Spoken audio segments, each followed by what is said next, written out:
100 நாட்கள் விஜய் ஆட்சி. குடிகாரன் பேச்சு விடிஞ்சா போச்சு. எல்லாமே சொதப்பல்ஸ் தான்.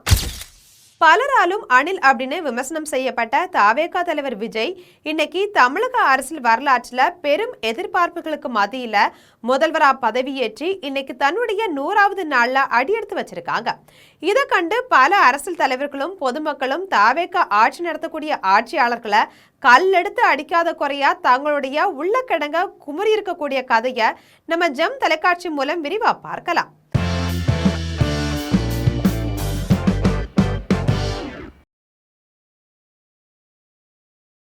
முதல்வர் விஜய் தலைமையில் அமைந்த இந்த அரசு பதவியேற்ற முதல் நாளிலேயே பல அதிரடி நிர்வாக உத்தரவுகளை பிறப்பித்திருந்தாலும் கடந்த 100 நாட்கள்ல மாநிலத்தினுடைய நிதி நிலைமை, நிர்வாக கட்டமைப்பு, விலைவாசி உயர்வு, சட்ட ஒழுங்கு சந்திச்சிருக்கிறது ஆகியவற்றில் கடுமையான சவால்களையும் பின்னடைவுகளையும் தான் சந்திச்சு வருது. தேர்தல் நேரத்துல அதை செய்வேன் இதை செய்வேன் அப்படின்லாம் வாயில உருட்டிட்டு உங்க விஜய் வருகிறேன் தருகிறேன் அப்படின்லாம் வாக்குறுதிகளை அள்ளி அளந்தாரு விஜய். கடந்த 100 நாட்கள்ல பல முக்கிய விஷயங்கள்ல மோசமா சொதப்பி வச்சிருக்காங்க. அவர் சொதப்பிய டாப் விஷயங்களை சொல்றேன் கேளுங்க.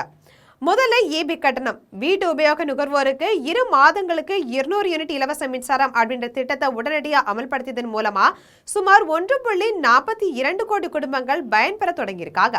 இருந்தாலுமே ஏற்கனவே 1.5 லட்சம் கோடிக்கு மேல கடன் சுமையில இருக்கக்கூடிய டான்ஜென்கோ நிறுவனத்திற்கு இந்த திட்டத்தால ஆண்டுதோறும் 4850 கோடி கூடுதல் மானிய சுமை ஏற்பட்டிருக்கு. ஆனா இதனால மின்சார கட்டணம் பெரிதா குறையல, மாறா கடுமையா மின்சார கட்டணம் உயர்ந்திருக்கு. தமிழ்நாட்டினுடைய பல்வேறு மாவட்டங்களையும் வசிக்கக்கூடிய ஆயிரக்கணக்கான பொதுமக்கள் தங்களுடைய ஜூலை மாத மின் கட்டணத்தை பார்த்து பெருமே அதிர்ச்சி அடைஞ்சிருக்காங்க. மே மாதத்துல செலுத்திய கட்டணத்தை காட்டிலையும் ஜூலை 2 முதல் 3 மடங்கு வரைக்கும் மின் கட்டணம் உயர்த்தப்பட்டு வந்ததாகவும் நுகர்வோர் குற்றம் சாட்டியிருக்காங்க. இரண்டாவதா 717 டாஸ்மாக் கடைகள் மூடல். பள்ளி மற்றும் வழிபாட்டு தலங்களுக்கு அருகில் இருக்கக்கூடிய 150 மீட்டர் சுற்றளவிலான 717 டாஸ்மாக் மதுபான கடைகளை உடனடியாக மூடியது சமூக நல ஆர்வலர்களிடையே வரவேற்பு பெற்றது. ஆனா இந்த முடிவால மாநில ஆயத்தீர்வை மற்றும் வாட் வரி மூலம் அரசுக்கு கிடைக்க வேண்டிய காலாண்டு வருவாயில சுமார் 1680 கோடி இழப்பு ஏற்பட்டிருக்கு. இந்த திடீர் வருவாய் பற்றாக்குறையை ஈடுகட்ட மாற்று வரி கொள்கை இல்லாததால பிற துறைகளுக்கான நிதி ஒதுக்கீட்டுல தாமதமும் நிலவுது. சரி, டாஸ்மாக் மூடியதால எல்லாமே சரியாகிடுச்சு அப்படின்னு சொன்னா அதுவும் கிடையாது. இப்போதும் அதே மோசமான பிராண்டுகள், அதே பாட்டிலுக்கு 10 ரூபாய் 20 ரூபாய் கலாச்சாரம் தொடருது. கரூர்ல பாட்டிலுக்கு 10 ரூபாய் அப்படின்னு கூறிய விஜய் ஆட்சியில அது 20 ரூபாயா உயர்ந்ததே மிச்சம். மூணாவதா 7 தொகுதி இடைத்தேர்தல் வெற்றிடம் நேர்மையான ஆட்சி அப்படின்னு கூறி ஆட்சிக்கு வந்த அதே விஜய் இப்போ குதிரை பேர புகார்ல சிக்கியிருக்காங்க. சட்டமன்றத்துல தவேக 108 உறுப்பினர்களோட சிறுபான்மை ஆட்சியா நடத்தி வராங்க. 6 அதிமுக MLAக்களுடைய பதவி விலகல் மற்றும் முதல்வர் திருச்சி கிழக்கு தொகுதியை ராஜினாமா செய்ததன் காரணமா தற்போது 7 சட்டமன்ற தொகுதிகள் MLA இல்லாம காலியாயிருக்கு. இந்த 6 அதிமுக MLAக்கள் தவேகவிற்கு சென்றது குதிரை பேரம் அப்படின்ற புகாரும் எழுந்திருக்கு. உச்ச நீதிமன்றத்திலையும் வழக்காக தாக்கல் செய்யப்பட்டிருக்கு. இன்னொரு பக்கம் பல்வேறு வழக்குகளால இந்த இடைத்தேர்தல்கள் தள்ளி போறதால தொகுதி மேம்பாட்டு பணிகள் முடங்கி இருக்கிறதோட ஆட்சி தொடருமா அப்படின்ற கேள்வியும் நிலவிருக்கு.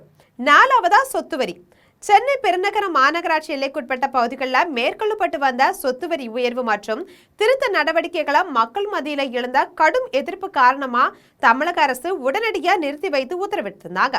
மேலும் உயர்த்தப்பட்ட வரிகளை திரும்ப பெற்று பழைய நிலையிலேயே சொத்து வரி விகிதமே தொடரும் அப்படின்னு அதிகாரப்பூர்வமா அறிவிக்கப்பட்டிருக்கு. சென்னை மாநகராட்சி இருக்கக்கூடிய குடியிருப்பு வீடுகள், வணிக வளாகங்கள் மற்றும் காலி இடங்களுக்கு வசூலிக்கப்படக்கூடிய சொத்து வரியே நகரத்தினுடைய சாலை பராமரிப்பு, தெருவிளக்குகள், கழிவுநீர் அகற்றம் மற்றும் தூய்மை பணிகள் உள்ளிட்ட அடிப்படை உள்கட்டமைப்பு வசதிகளுக்கு முக்கிய நிதி ஆதாரமா விளங்குது. இந்த நிலையில மாநகராட்சியினுடைய பல்வேறு மண்டலங்கள் இருக்கக்கூடிய சில குறிப்பிட்ட சொத்துகளுக்கான வரித்தொகை திடீர்னு 3 முதல் 4 மடங்கு வரை உயர்த்தப்பட்டதா கூறி வரைகால கட்டண ரசீதுகள் சொத்து உரிமையாளர்களுக்கு அனுப்பப்பட்டுச்சு. இதனால பெரும் அதிர்ச்சி அடைந்த சென்னை வாசிகள் மற்றும் வர்த்தகர்கள் மாநகராட்சியினுடைய இந்த நடவடிக்கைக்கு எதிராக கடுமையான எதிர்ப்பை பதிவு செய்திருந்தாங்க. 5வதா பயிர்க்கடன் தள்ளுபடி வரம்பு. தமிழ்நாட்டில் கூட்டுறவு வங்கிகள் மற்றும் சங்கங்களோட பயிர்க்கடன் பெற்ற விவசாயிகளுக்கு கடன் தள்ளுபடி செய்யப்படும் அப்படின்னு தேர்தலுக்கு முன்பு தவேக வாக்குறுதி அளிச்சிருந்தாங்க. அதுபடி 2025 மே முதல் 2026 பிப்ரவரி வரை 14.43 லட்சம் விவசாயிகளுடைய 5,932 கோடி பயிர்க்கடன் தள்ளுபடி செய்யப்பட்டதா தெரிவிக்கப்பட்டிருக்கு. மேலும் 75,000 ரூபாய்க்குள் பயிர்க்கடன் பெற்ற விவசாயிகளுக்கு முழு தொகையும், அதற்கு மேல் கடன் பெற்றவர்களுக்கு 35,000 வரையும் தள்ளுபடி செய்யப்படும் அப்படின்னு முதலமைச்சர் விஜய் அறிவித்திருந்ததா தெரிவிக்கப்பட்டிருந்தது. தமிழ்நாட்டில் மொத்தம் 14,43,504 விவசாயிகளுக்கு 5,932.23 கோடி பயிர்க்கடன் தள்ளுபடி செய்யப்பட்டிருக்கிறதா தெரிவிக்கப்பட்டிருக்கு.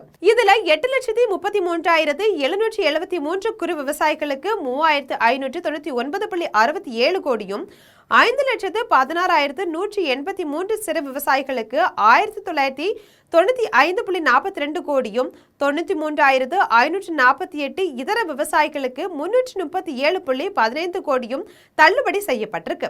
இந்த நிலையில காவிரி டெல்டா மாவட்டங்கள்ல சராசரியா 1.35 லட்சம் வரைக்கும் கடன் வைத்திருந்த 62% அதிகமான விவசாயிகள் முழு நிவாரணம் பெற முடியல அப்படின்னு கூறப்படுது.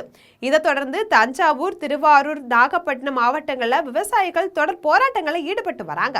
இது மட்டும் இல்லாம தாவேகா ஆட்சியினுடைய முதல் 100 நாட்கள்ல அதிகார குவிப்பு காரணமா 1,400க்கும் மேற்பட்ட அரசு உத்தரவுகள் மற்றும் டெண்டர் ஒப்புதல்கள் தேக்கமடைந்திருக்கிறதா விமர்சனங்களும் எழுந்திருக்கு. குறிப்பா நெடுஞ்சாலைத்துறை மற்றும் ஊரக வளர்ச்சி பணிகள்ல தாமதம் ஏற்பட்டிருக்கிறதா கூறப்படுது. மேலும் மகளிர் உரிமை தொகை 2,000, இலவச சிலிண்டர், அனைத்து பேருந்துகளையும் பெண்களுக்கு இலவச பயணம் உள்ளிட்ட முக்கிய தேர்தல் வாக்குறுதிகள் இன்னும் நிறைவேற்றப்படாமலே இருக்கு அப்படின்ற குற்றச்சாட்டு முன்வைக்கப்படுது. தொழில் முதலீடுகளை பொறுத்த வரைக்கும் 1.02 லட்சம் கோடி மதிப்பிலான புரிந்துணர்வு ஒப்பந்தங்கள் கையெழுத்தானாலும் 8% திட்டங்களுக்கு மட்டுமே நில ஒதுக்கீடு மற்றும் சுற்றுச்சூழல் அனுமதி கிடைத்திருக்கிறதா கூறப்படுது. இதற்கிடையில ஹவாசுங் மற்றும் ராயல் என்ஃபீல்டு உள்ளிட்ட நிறுவனங்களுடைய புதிய திட்டங்கள் ஆந்திராவை நோக்கி சென்றிருக்கிறதா விமர்சனங்களும் எழுந்திருக்கு. பரந்தூர் விமான நிலையம் மற்றும் சென்னை துறைமுகம் மதுரவாயில் பறக்கும் சாலை திட்டங்கள்ல மறு ஆய்வு காரணமா தாமதம் ஏற்பட்டிருக்கிறதாவும் குற்றச்சாட்டு எழுந்திருக்கு. இதற்கிடையில மாநிலத்துல சட்டம் ஒழுங்கு குறித்து எதிர்க்கட்சிகள் கடும் விமர்சனம் செய்து வராங்க. சென்னை, கோவை உள்ளிட்ட பல்வேறு பகுதிகளில் மாணவர்கள் மற்றும் இளைஞர்கள் கொலை செய்யப்பட்ட சம்பவங்களை சுட்டிக்காட்டி கொலை மற்றும் வன்முறை சம்பவங்களை கட்டுப்படுத்த அரசு கடுமையான நடவடிக்கை எடுக்கணும் அப்படின்னு வலியுறுத்திட்டு வராங்க.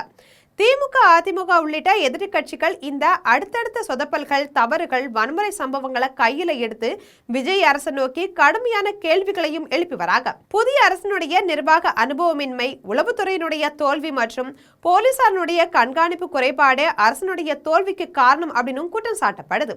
ஆக மொத்தத்துல நாங்க ஆட்சிக்கு வந்தவுடன் எல்லா திட்டங்களும் வரும், ஆனா வராது அப்படின்ற காமெடியான நிலையில தான் தற்போது தாவேகா ஆட்சி மக்களுக்கு எதையும் செய்ய முடியாம சாராய அடிக்காமலேயே போதையில தள்ளாடி கொண்டிருக்கிறதா அரைக்குறை அரசியல் ஆசான்கள் சொல்வதை பற்றி உங்க கருத்தை நம்ம ஜெம் கமெண்ட்ஸ்ல பகிரவும்.